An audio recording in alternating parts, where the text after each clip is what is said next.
First Run KO dan Feiying PB5. Apakah sepatu ini akan menjadi racing shoes yang value for money seperti PB4? Yuk kita bahas bersama-sama. Let's go!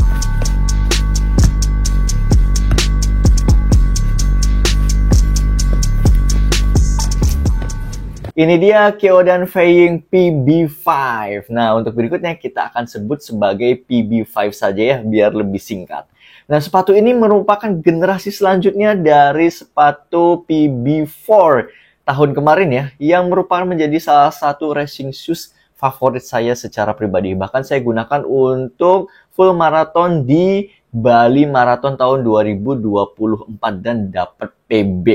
Nah, ini adalah generasi selanjutnya yang memiliki banyak banget perubahan yang lebih harusnya ya ke arah yang lebih baik dan lebih kenceng dan lebih lagi gitu ya. Jadi nanti kita bahas lebihnya apa saja, tetapi tentunya juga kita akan bahas apa saja kekurangan atau perbedaan dari PB4 sebelumnya. Apakah semuanya jauh lebih baik atau ada hal-hal tertentu yang perlu kita perhatikan. Oke, kita bahas sepatu ini mulai dari speknya, materialnya, dan juga fitur-fiturnya, dan juga gimana feel ketika saya gunakan untuk long run. Karena dia memang spesialisasi untuk full marathon ya, dan sudah terbukti tahun kemarin bisa digunakan untuk full marathon. Jadi ini langsung saya uji, di hari pertama itu langsung saya gunakan 22,22 km dengan variasi pace untuk merasakan sepatu ini apakah lebih baik dibandingkan tahun sebelumnya dan juga gimana dibandingkan dengan sepatu-sepatu carbon plate dari merek lainnya. Yuk kita langsung saja bahas bersama-sama. Pertama kita bahas berat dari sepatu ini. Dan sepatu ini ringan banget ya. Jadi sepatu ini beratnya di angka 203 gram. Dan itu lebih ringan daripada tahun sebelumnya ya. Di ukuran saya 43, tahun sebelumnya itu beratnya 210 gram dan sekarang jadi 203 gram. Ini steknya naik, kemudian midsole-nya nambah, dan banyak variasi-variasi yang lainnya, tapi lebih ringan 7 gram. Jadi sepatu ini benar-benar kerasa ringan banget ketika digunakan ya pada saat saya lari. Nah di tes pertama itu saya pakai langsung half marathon lebih ya, 22 km, dan itu kerasa banget ringannya. Jadi mulai dari pace 6, kemudian 5.45, kemudian 5.30, sampai pace 5 kecil, itu masih kerasa ringannya. Nah yang perlu teman-teman perhatikan, jadi kalau misalnya berat sepatu itu biasanya tergantung dari ukuran sepatunya ya. Tadi saya bilang ini ukuran 43, jadi kalau misalkan teman-teman ukuran sepatunya 42, kalau di saya biasanya plus minus itu kurangin 10 gram gitu ya. Kalau misalkan naik 44 berarti tambah 10 gram. Kurang lebih seperti itu. Jadi kalau ukuran sepatu makin kecil tentu saja bakal semakin ringan. Tapi untuk di saya 43, 203 gram itu kerasa ringan banget. Jadi berat sepatu ringan itu menjadi suatu keharusan untuk sebuah racing shoes. Dan ini checkbox banget ya si sepatu PB5 ini. Selanjutnya kita bahas bagian uppernya. Dan uppernya juga ada improvement yang bagus dari tahun sebelumnya ya. Uppernya ini kerasa lebih adem. Jadi dia pakai single layer mesh. Dan ini breathable banget, kerasa adem banget. Bahkan ini kelihatan tipis banget ya untuk bagian material uppernya. Baik yang di bagian luar maupun bagian dalam dan bagian atasnya. Ini semuanya tipis single layer. Tetapi ketika kita pakai dan kita pegang itu walaupun single layer dan tipis ini kerasa kuat banget ya. Kuat, tetapi uniknya dia nggak yang bikin sakit seperti net atau seperti fishnet kayak gitu ya. Nggak seperti itu dah, dia kerasa masih cukup lembut di kaki ya. Nah ini menurut saya improvement yang bagus. Padahal tahun kemarin tuh sudah cukup breathable, tapi ini lebih kerasa breathable lagi untuk bagian uppernya. Bedanya tahun kemarin itu ada semacam seperti sabuk ya, yang untuk menambah stability bagian tengah, tapi untuk yang di seri PB5 ini tidak ada sabuk seperti itu. Tapi menurut saya tidak terlalu signifikan ya untuk membantu dari sisi stability-nya, jadi nggak masalah dan sekarang malah lebih kerasa fleksibel dan nyaman saja untuk bagian uppernya. Kita lanjut bahas bagian tali sepatunya atau lacing sistemnya ya. Dia tipe yang agak miring sedikit ke bagian luar ya untuk sistem tali sepatunya dan sudah tersedia runner's knot. Jadi aman banget untuk dipakai kenceng-kencengan jadi nggak akan slip. Dan juga dia pakai tali sepatu yang masih sama seperti tahun kemarin. Yang mana saya sangat-sangat underestimate ya, karena bakal saya kira akan licin dan jelek performance-nya. Ternyata ini tipe tali sepatu yang bagus banget performance-nya. Dia tipis, ringan, tapi dia agak seperti berserat ya tali sepatunya.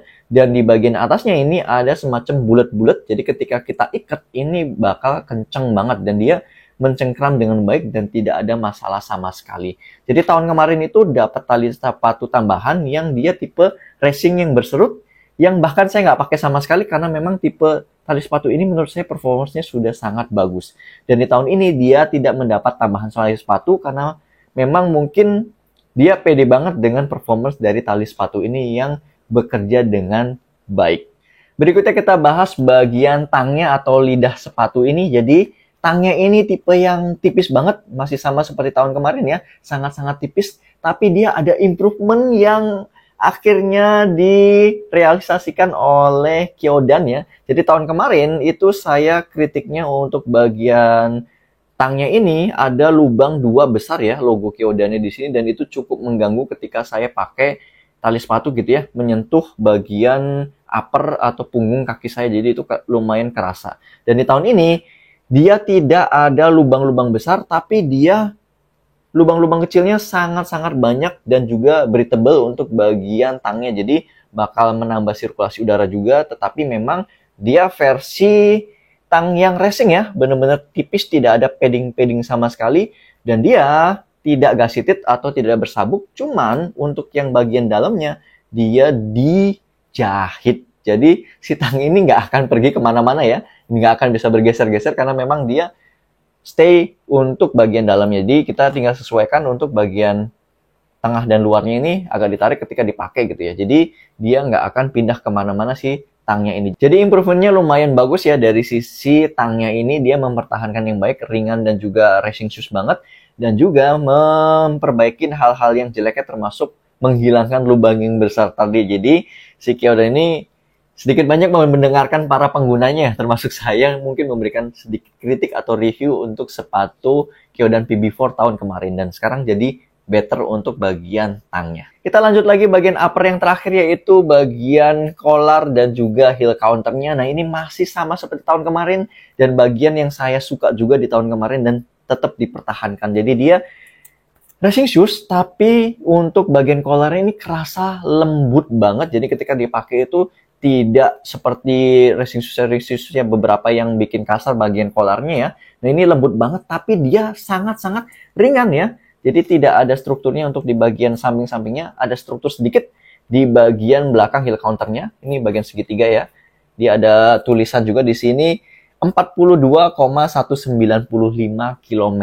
Jadi memang ini sepatu dikhususkan untuk full maraton. Jadi ini heel counter dan collarnya menurut saya masih sangat cukup nyaman dan juga masih cukup mengakomodir sebagai racing shoes. Kita lanjut ke bagian insole-nya. Nah, insole PB5 ini seperti kebanyakan racing shoes ya, dia dilem full untuk bagian insole-nya, dan kalau saya pegang ini kerasa memang agak tipis, tapi tidak ada masalah sama sekali di bagian insole-nya. Dia nggak licin dan juga nggak bikin blister sejauh ini ya, dan nggak kerasa panas untuk di bagian insole-nya. Nah, kita lanjut ke bagian inti dari sepatu Super Shoes Kyodan PB5 ini, yaitu bagian midsole-nya.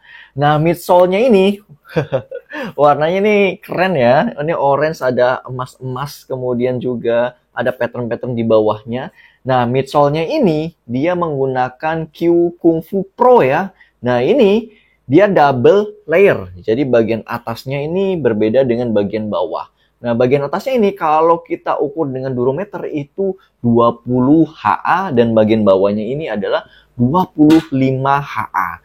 Nah, tahun kemarin itu semuanya 20 HA dan kerasa empuk banget ya.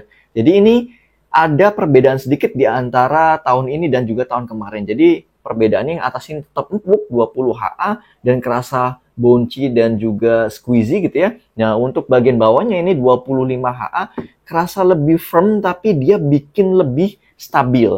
Kalau dari speknya Kyodan mengatakan bahwa reboundnya ini kerasa akan naik 8% dibandingkan tahun sebelumnya. Nah, kalau yang saya rasakan, jadi kalau tahun sebelumnya yang PB4 itu ketika saya gunakan, dia kompres, tapi di kompresnya tuh lambat. Jadi kayak kompres, terus kayak reboundnya itu lambat. Nah, saya rasa kenapa dia yakin bisa ngeklaim 8% gitu ya, karena ketika saya gunakan, kalau yang PB5 ini kerasa lebih cepat. Reboundnya itu kompresnya sedikit banget, dan juga lebih cepat reboundnya gitu, kerasa lebih cepat. Mungkin karena memang bagian bawahnya ini dia bikin lebih firm gitu ya, jadi bisa bikin lebih stiff, bikin stabil, jadi lompatannya atau reboundnya lebih cepat gitu ya.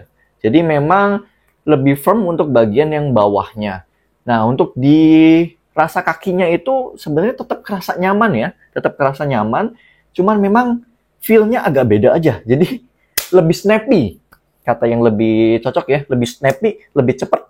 Jadi kalau misalkan yang tahun kemarin itu memang kerasa seolah-olah lebih empuk, lebih blenyut gitu ya. Tapi memang jadinya reboundnya lambat dan juga itu ngeluarin energi yang lebih besar. Jadi ini memang diklaim untuk meningkatin running efisiensi juga lebih efisien lagi gitu ya. Karena memang reboundnya lebih cepat, tapi memang kerasanya tidak seempuk tahun kemarin. Masih empuk, tapi tidak seempuk dari PB4.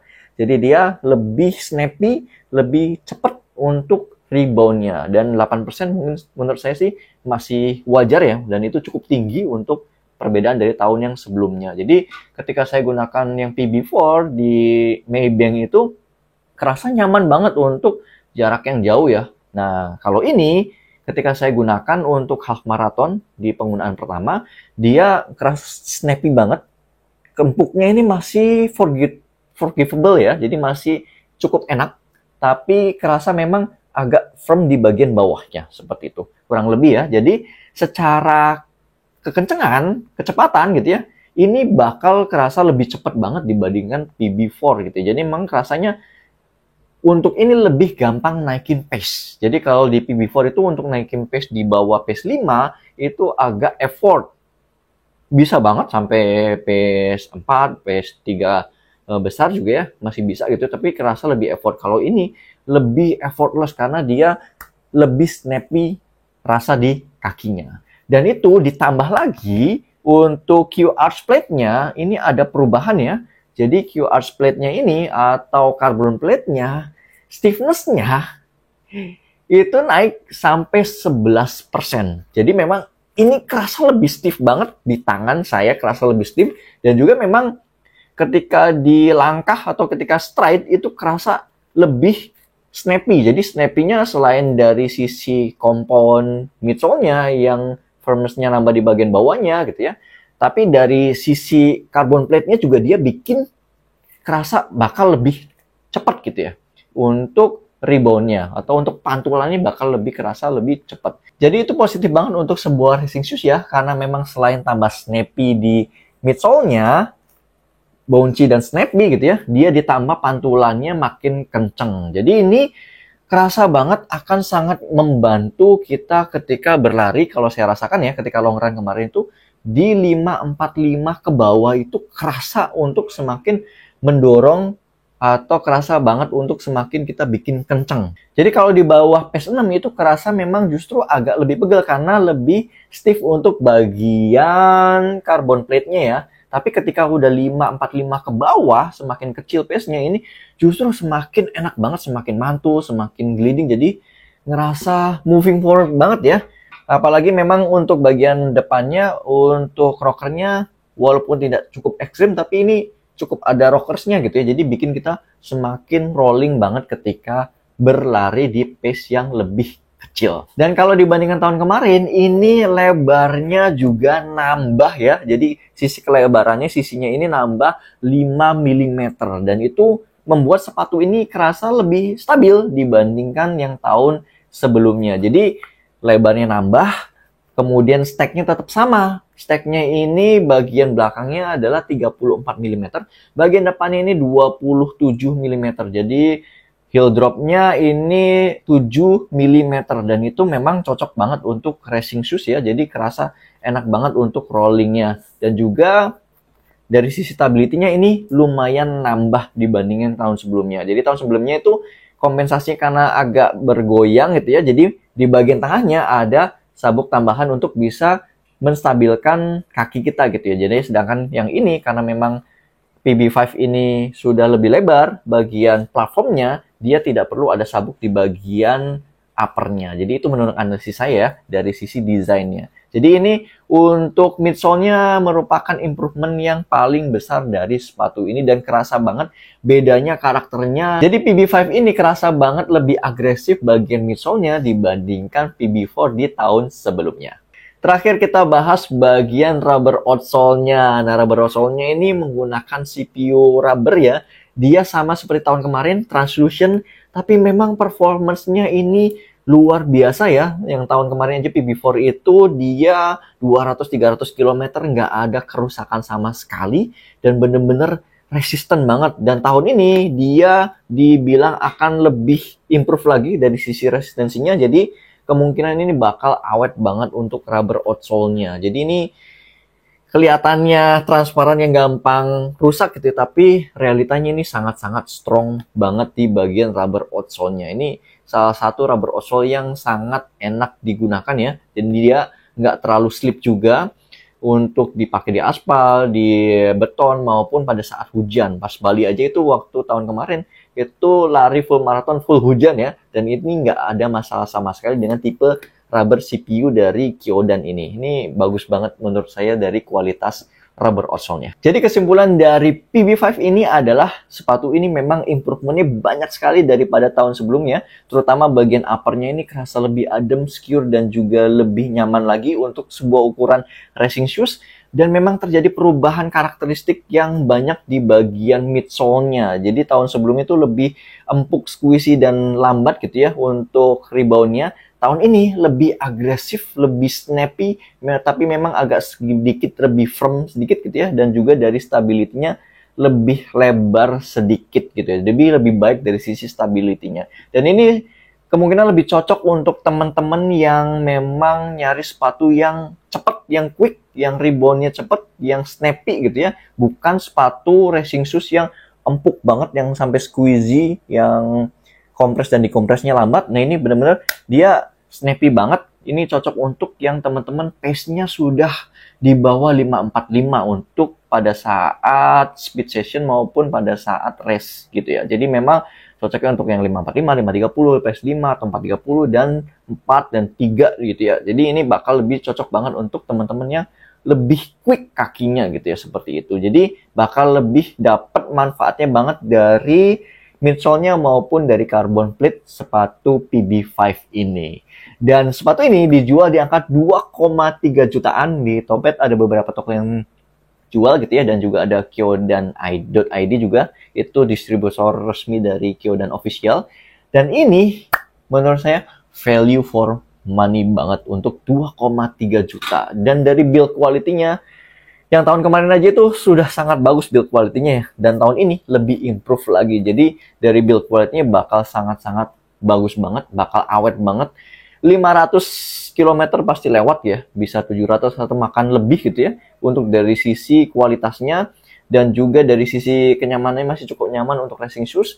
Dan memang dari kualitas dan juga kekencangannya sepatu ini termasuk yang kenceng juga gitu ya. Jadi kalau memang kalian tipe yang cocok kakinya cukup normal gitu ya, tidak wide banget, ini bakal cocok banget untuk jadi salah satu pilihan kalian untuk racing shoes kalian. So, gimana pendapat kalian terkait dengan sepatu PB5 ini? Dari sisi brandnya, warnanya, kualitasnya, fitur-fiturnya, boleh komentar di bawah. Kalau ada yang sudah pakai PB4 dan PB5, boleh komen di bawah juga ya. Nah, ini pendapat saya dari apa yang saya sudah gunakan ya. Saya sudah pakai sekitar 22 km dari sepatu ini. Jadi kurang lebih seperti itu analisis yang saya rasakan. Oke, terima kasih sudah menonton. Jangan lupa like, komen, dan juga subscribe. Thank you semuanya sudah menonton. See ya!